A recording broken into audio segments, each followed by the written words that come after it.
আসসালামু আলাইকুম। আজকে রান্না করব মাগুর মাছ দিয়ে আলু টমেটো পাতলা করে ঝোল। তো প্রথমে হচ্ছে তেলটা গরম করে আমি জিরা ফোড়ন দিয়ে দিলাম।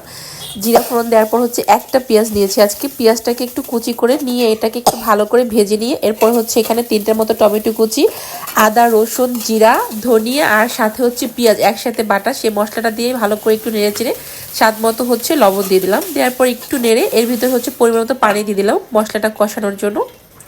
এখন মরিচের গুঁড়া 1 চামচ আর হাফ চামচের মতো হলুদের গুঁড়া দেওয়ার পরে এর ভিতরেই একটু নেড়েচেড়ে আর খুব সামান্য পরিমাণে একটু ধনিয়ার গুঁড়ো দিয়েছি। নেড়েচেড়ে মাছ এবং আলুগুলো একসাথেই দিয়ে দিলাম।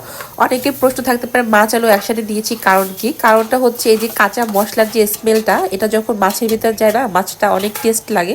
আপনারা বাসায় ট্রাই করতে পারেন। তারপর ঢাকনা দিয়ে কিছুক্ষণ পরপর নেড়ে নেড়ে এটাকে আমি ভালো করে কষিয়ে নেব। তো যখন এটা ভালো করে কষানো হয়ে যাবে এই পর্যায়ে আসার পরে এখানে